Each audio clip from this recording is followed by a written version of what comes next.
बात ऐसे शख्स की जिन्होंने अपनी सूझबूझ और मेहनत से मिट्टी को सोने में बदल दिया। बिहार के भागलपुर में एक साइंटिस्ट लोगों के लिए प्रेरणा बने हैं।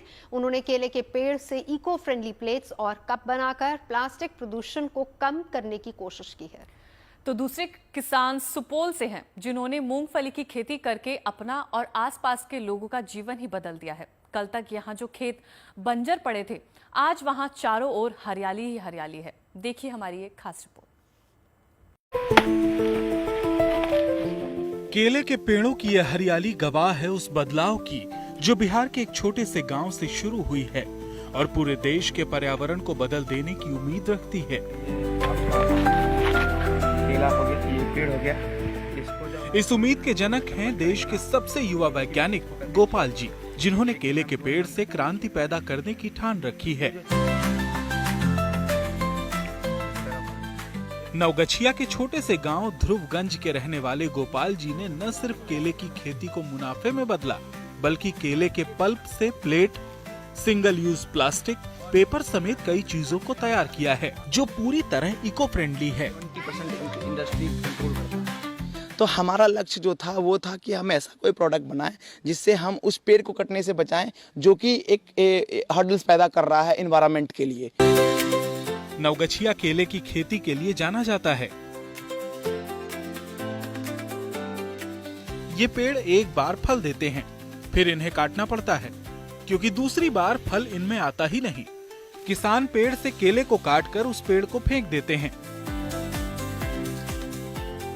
लेकिन गोपाल जी ने इसी बेकार केले के पेड़ को किसानों से खरीदकर उसके पल्प से plate, single use plastic, paper का निर्माण करते हैं। जो भी चीजें हमें प्रदत्त हो रही है, मिल रही है, वो नेचर से मिल रही है, तो हमने इसका नाम रखा है नेचर पल्प। बड़े बड़े पेड़ों को काट कर उससे कागज बनाने की प्रक्रिया न सिर्फ खर्चीली है, बल्कि पर्यावरण को इससे नुकसान भी होता है। लेकिन केले के पेड़ के पल्प से तैयार मटेरियल कम खर्चीले और पूरी तरह इको फ्रेंडली होते हैं। केले के पल्प से पेपर बनाने के लिए गोपाल जी ने दिल्ली में छोटा सा प्लांट लगाया है और अब बड़े स्तर पर प्लांट लगाने की तैयारी है। बदलाव की ऐसी ही बयार बिहार के सुपौल जिले में भी देखने को मिल रही है, जहां किसानों ने अपनी मेहनत, तकनीक और प्रयोग के दम पर बंजर और रेतीली जमीन को उपजाऊ बना दिया है। कुछ साल पहले इस जमीन पर फसल उगाने की कल्पना तक नहीं की जा सकती थी, लेकिन अब यहाँ मूंगफली के साथ साथ मक्का, सब्जियां और दूसरी फसलें भी लहलहा रही हैं। 2008 के बाद यहाँ बालू ही बालू था, तो धीरे धीरे हम लोग जोत के कुछ कर रहे थे।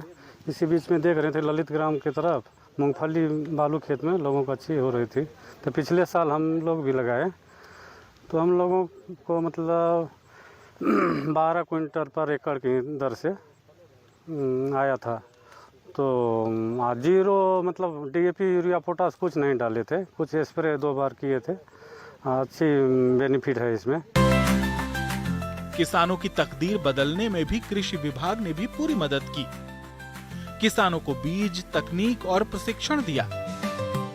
न केवल आर्थिक स्थिति सुधारने के लिए, बल्कि इससे जो है सो खेत की उर्वरा शक्ति भी बढ़ता है, क्योंकि मूंगफली एक ऐसी फसल है, तिलहन फसल है, जिससे नाइट्रोजन फिक्सेशन होता है और खेत की उर्वरा शक्ति भी बढ़ता है।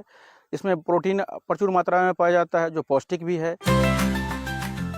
मूंगफली की खेती ने न सिर्फ खेतों की उर्वरा शक्ति बढ़ाई है, इन किसानों की किस्मत भी बदल दी है। प्रति एकड़ किसानों को मूंगफली की खेती से 50 से 60 हजार के करीब आमदनी होती है, जिसमें 15 से 20 हजार के करीब खेती करने में खर्च आता है। यानी किसानों को आराम से 25 से 30 हजार नेट प्रॉफिट हो जाता है। इसलिए बड़ी संख्या में किसान मूंगफली की खेती के जरिए अपनी तकदीर संवार रहे हैं। नवगछिया से सुजीत कुमार और सुपौल से रामचंद्र मेहता के साथ bureau report, good news today.